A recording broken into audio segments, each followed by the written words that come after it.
Channel के like कीजिए, subscribe कीजिए, शेयर कीजिए। भोलेनाथ के चरण में प्रणाम करती हूँ, मैया भवानी के चरण में प्रणाम करती हूँ, गणपति के चरण में प्रणाम करती हूँ, हम अपनी माता पिता के चरण में प्रणाम करती हूँ। मेरा प्रणाम स्वीकार हो प्रभु, मेरा प्रणाम स्वीकार हो। सभी देव देवी के चरण में प्रणाम करती हूँ, मेरा प्रणाम स्वीकार हो प्रभु, मेरा प्रणाम स्वीकार हो। एगो किसी देखिए गुरु बहन, पाप और पुण्य के कथा बहुत सुंदर कथा है। एक कथा ध्यान से सुनिएगा। एक किसी गांव में एक ब्राह्मण रहा करता था। जो ब्राह्मण रहा करता था, ब्राह्मण तो बहुत पुण्य करता था, बहुत पुण्य करता था, बहुत धर्मात्मा ब्राह्मण था। कहूँ भी पूजा कराने जाता था तो 10 रुपया मिलता था, तो 5 रुपया के वो जग में अपने ही पैसा से वो लगा देता था। और कहूँ भी वहाँ से पूजा करा के आते थे और घर में भी बहुत जग करते थे। ये नहीं कि किसी किसी ब्राह्मण तो रहते हैं गुरुदेव, गुरु बहन कि अपना ही 10 रुपया मिलता है तो ओकरो से 5 रुपया वो मांग लेते हैं, 15 रुपया कमा लेते हैं। बाकी वो जो ब्राह्मण थे तो 10 रुपया मिलता था तो 5 रुपया वो अपना जग में खत्म कर देते थे। ऐसा नहीं था। कोई भी ब्राह्मण थे रहते हैं कि 1 रुपया खर्चा नहीं करना चाहते हैं, लालची रहते हैं। बाकी वो पंडित हैं जो बहुत धर्मात्मा पंडित थे। दोनों पति पत्नी बहुत पुण्य करते थे। उनका पत्नी भी पतिव्रता थे और वो भी पंडित जी भी पति थे, धार्मिक थे। तो क्या हुआ गुरु बहन कि कहूँ जो कमाने जाए, कन्हू जो पूजा कराने जाए तो पैसा मिले तो वहाँ से आके वो अपने ही घर में बड़े जग कर दें, कुछ में वही समय खत्म हो जाए पैसा।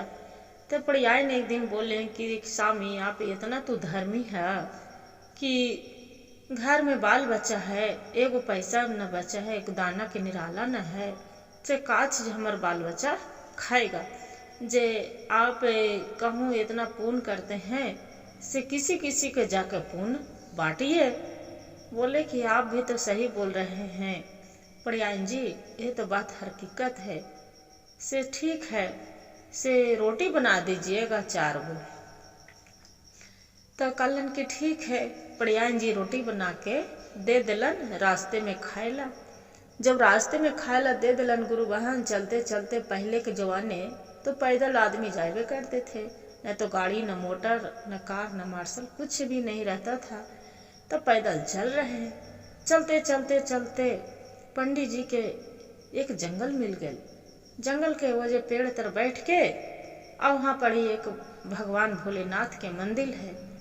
वह मंदिर तर सोचलन कि यहाँ पड़ी बैठ के थोड़ा छाँ भी है, भगवान के आस्था भी है, मंदिर है, एजा काहे न भगवान से दर्शन करके पूजा उजा करके यहाँ पड़ी नहला धोला के हम भोजन कर लेते हैं। तो देखा गुरु बहन, वहीं पड़ी पंडित जी एक पेड़ तर बैठ गलन जंगल के किनारे और भगवान से भी, भोलेनाथ से भी प्रार्थना कहलन, पूजा कहलन और खाए लगलन। जो खाए लगलन तो जैसे खाए ला बैठे हैं तो वहाँ पड़ी गौ माता एगो हलन तो बच्चा देलन हल। तो गौ माता एकदम भूख के मारे तड़प रहलन हल।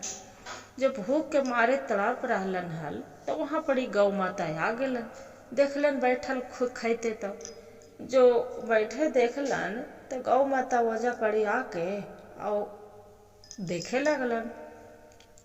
अब जब देखे लगलन तो ब्राह्मण तो अब सोच रहे कि गौ माता के कि 4 गो रोटी है तो काहे न 1 रोटी लग रहा है कि गौ माता के भूख लग रहा है कस के।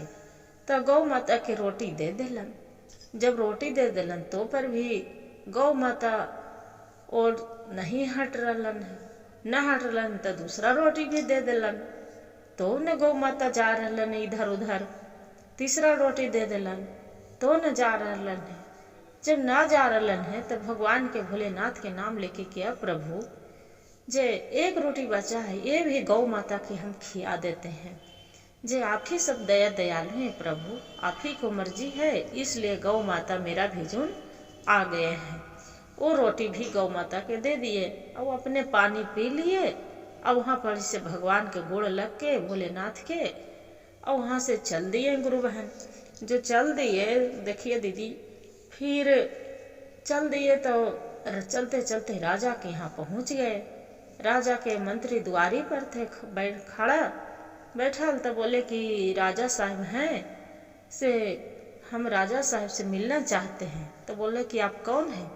तो हम एक ब्राह्मण है, धर्मात्मा ब्राह्मण से हम पुण्य बांट अथी करते हैं, पुण्य बताते हैं किसी को और बांटते हैं भी। तो कि पुण्य बांटते हैं? तो कि हाँ। मंत्री जाके राजा साहब से बोलन कि राजा साहब आपको दरवाजे पर कोई आए हैं जो बोलते हैं कि पुण्य हम बांटते हैं। बोले कि ठीक है, ब्राह्मण के घर में लेके आ जाओ। तो राजा साहब बोलन कि बैठलन तो बोलन कि क्या बात है राजा साहब अथी पंडित जी? ताकि देखिए जो हम पुण्य बांटते हैं, जो आपको पुण्य जो लेना चाहते हैं तो ले सकते हैं। तो बोले कि ठीक है। तो राजा साहब के जो पत्नी हलन जो बहुत सती सवित्री हलन, 12 कोस आगे 12 कोस पीछे भी जाना हल, बहुत धर्मात्म पत्नी थल, बहुत पतिव्रता।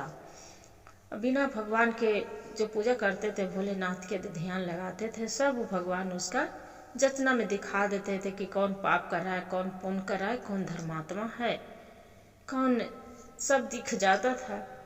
तो बोले ठीक है पंडित जी, जे अब हम अपना पत्नी से थोड़ा सुन राय विचार लेते हैं तो आपको बताते हैं। बोले ठीक है।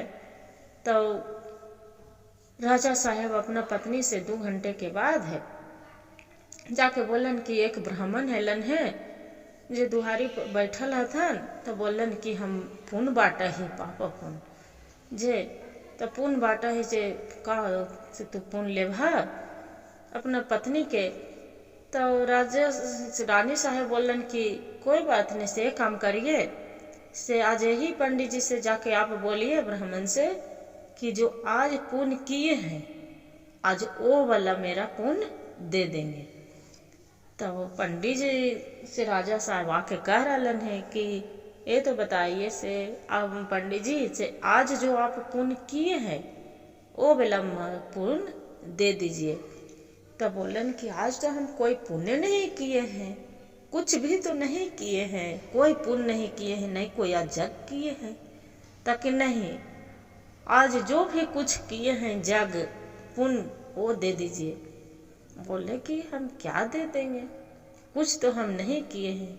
राजा साहब से बोले कि राजा साहब हम कोई नहीं यज्ञ किए हैं, नहीं पुण्य किए हैं, कुछ भी नहीं किए हैं। तो रानी से जाके बोलन राजा साहब, बोले कि देखिए रानी साहब, पंडित जी तो बोल रहे हैं ब्राह्मण कि हम कोई पुण्य नहीं किए हैं, नहीं धर्म किए हैं, नहीं यज्ञ किए हैं, नहीं पुण्य किए हैं, कोई पुण्य नहीं किए हैं। ताकि जे आज जाके ब्राह्मण से बोलिए कि जो आज गाय की रोटी खिलाए हैं 4 को, वही धर्म दे देने के लिए पुण्य। बोले ठीक है। तो पंडित जी से जाके बोलते हैं राजा साहब की पंडित जी आप जो आज रोटी गौ माता की खिलाए हैं वही आप पुण्य दे दीजिए आज। बोलन कि आपको कैसे पता, कैसे आप जान गए कि हम रास्ते में तो रोटी खिलाए हैं, भगवान के हम दर्शन किए हैं। तो बोले कि देखिए हमारे पत्नी हैं जो बहुत धर्मात्मा है, सती सवित्री हैं, जे वो सब चीज जानते हैं आगे पीछे, इसलिए आप रोटी खिलाए, भगवान के दर्शन किए, आप धर्मात्मा हैं, वो सब जानते हैं, जे वो पुण्य दे दीजिए। तो बोले ठीक है राजा साहब, जे 4 गो रोटी खिलाए हैं, 4 रोटी बनवाइए, हम दे देते हैं पुण्य। तो राजा साहब 4 गो रोटी बनेलक और 4 गो रोटी बनवा के अब जितना 4 गो रोटी के बराबर वो पुण्य देने लगे। जो पुण्य देने लगे, एक दने रोटी रखा गल और एक दने सोना चांदी रखा गल। राजा साहब बोलन कि आपको रोटी के बराबर हीरा मोती सोना चांदी हम जितना ही दे देंगे, बाकी ढेर साला वो अपना घर से महल से लाके पूरा पलरा भर से हीरा मोती सोना चांदी दे दिए, बाकी रोटी के बराबर वो नहीं हुआ। जो नहीं हुआ तब तो पंडित जी सोचते हैं कि 4 गो रोटी के इतना वजन है जे कि हीरा मोती सोना चांदी सब पूरा पलरा भर गया है, और तैयो जस के तस वो रोटी के पलरा वो बैठला ही है, वो बैठी हो ही नहीं रहा है। हम इतना पुण्य 4 गो रोटी में इतना गुण है जे। फिर पंडित जी बोल रहे हैं कि देखिए राजा साहब, हमको कोई पुण्य नहीं बांटना है, कोई गति नहीं करना है, सब जैसे है वैसे रहने दीजिए, हम नहीं बांटेंगे। अपना रोटी हटा लीजिए और अपना सोना चांदी हटा लीजिए, हीरा मोती है जो है अपने ही रख लीजिए, हमको कोई पुण्य नहीं बांटना है। बोले कि ठीक है, कोई बात नहीं। वहाँ से पंडित जी चल आए। पंडित जी जो चल आए गुरु बहन, अब सोच रहे हैं दिलासा, सोच रहे हैं कि मन में कि पड़ियान जी जाके पूछेंगे कि क्या क्या लाए, पंडित जी क्या दिए, तो हम क्या जाके बताएंगे, जे कुछ तो मिला नहीं, हम तो पुण्य बांटे नहीं, क्या मिलेगा। मन में सोच विचार कर रहे हैं, भोलेनाथ आप ही कुछ चमत्कार दिखाने वाले हैं प्रभु, आपका लीला हम पर पार है, ऐसे बोल रहे हैं। बोलते बोलते मन में सोचते सोचते एक पहाड़ी मिले। जो पहाड़ी मिले तो पहाड़ी तर देखिए गुरु बहन, बड़ी तरह तरह के पत्थर होते हैं, शिव भगवान के भी तरह पत्थर होते हैं, कोई चिकना गंगा पत्थर, बहुत तरह तरह के पत्थर होता है। छोटा छोटा पत्थर 1 किलो का 1/2 किलो के पत्थर उठा लिए, और उठा के 5 गो पत्थर वो अथी में गमछा में बहान लिए। जो गमछा में बहान लिए और गमछा में बहान के और वहाँ से चल दिए। अब चल दिए गुरु बहन, वहाँ पंडित जी और आके बोल रहे, सोच रहे मन में कि पड़ियान जी तो हमर तो पहले गमछा धरा देंगे, पहले तो जवाब सवाल कुछ नहीं करेंगे, जो कुछ बोलेंगे तो बाद में सारी बात बता देंगे, आओ क्या बोलेंगे। जे पड़ियान जी तो हमरा पर बाद ही में न गुस्सा होंगे, बाकी पहले ही धरा देंगे गमछा ई मोटरी, तब अपने कुछ देर के बाद ही न कुछ बोलेंगे। मन में ऐसी सोच रहे हैं। अब मन भगवान से मना रहे हैं कि हे भोलेनाथ, आप ही कुछ दयालु हैं भोलेनाथ, आप कुछ चमत्कार आप ही करते हैं कि मेरा पत्नी से कुछ सुनना न पड़े। फिर पंडित जी घर आ गए गुरु बहन। जो घर आ गए हैं तब देख रहे हैं कि पड़ियान जी थे, तो बोले कि आ गए हैं स्वामी तक, हाँ तो लाइए गमछा। से क्या लाए हैं, ताकि देख लो खोल के क्या लाए हैं। जे पंडित जी तो मन में डर रहे हैं, तो पड़ियान जी बोले कि थोड़ा देर के बाद खोलना, अभी तो लेके अबे किए हैं। बाकी पड़ियान जी से रहल नहीं गया कि क्या लाए हैं पंडित जी। तो खोल के देख रहे हैं तो कह अरे ये तो सोना चांदी है, पूरा पत्थर सोना के है, शिव भगवान के शिवलिंग बनल है। भोलेनाथ पूरा देख के पड़ियान जी खुश हो गलन कि स्वामी राजा साहब खाली सोना के पत्थर देते हो, नहीं तो शिव भगवान के शिवलिंग बनल है जे। तो राजा साहब पंडित जी सोच रहे कि नहीं। फिर अपना पत्नी से बतावे लगलन कि देखा से तू कहला हाल कि फोन अथी बाटे तो रोटी बना के देला हाल से, हम गाय के भूखल आयल गाय बच्चा दिले हल, कितना दिन के लगा जैसे भूखल हल, जैसी गाय खाए बैठली जैसी आ गई तो गौ माता के रोटी खिया दिली और राजा साहब से पुण्य बांटे लगली। तो ऐसे ऐसे उनको पत्नी बोले से देखिए माता के भोलेनाथ के कृपा, कितना भोलेनाथ मेरा पर चमत्कार दिखा दिए। जे पत्थर देखिए ला के क्या किए गुरु बहन, जो ब्राह्मण थे पत्थर ला के बढ़िया से नहा फींच के और भगवान के उनका पूजा किए, पूजा करके और सब चीज शिवलिंग के धो के पूजा करके और पत्थर के रखे। धन धन से उनको घर ब्राह्मण को भर गया। भगवान कितना उन पर दया दयालु बरसा दिए। देखिए गुरु बहन, किसी को भी कोई जाति ने तो आज न कल तो भगवान अपना ही पुण्य तो जरूर दे देते हैं।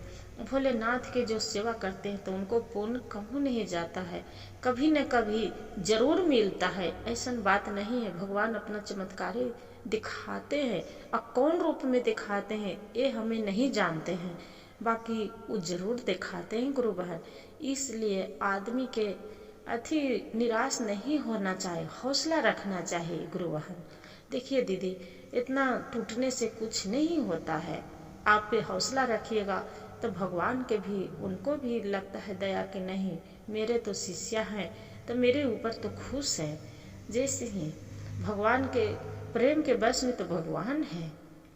हर हर महादेव, घर घर महादेव। गुरु भाई गुरु बहन, जो मेरा वीडियो अच्छा लगे तो लाइक और सब्सक्राइब और शेयर जरूर करिएगा। हर हर महादेव कमेंट में जरूर लिखिएगा गुरु बहन कि आपका इससे बढ़िया बढ़िया कहानी सुनने के लिए मिल जाएगा। जो भजन जाएगा आपको सुनने के लिए मिल जाएगा। आप सबसे कहिए और कह के सुनाइए और सुनिए। हर हर महादेव।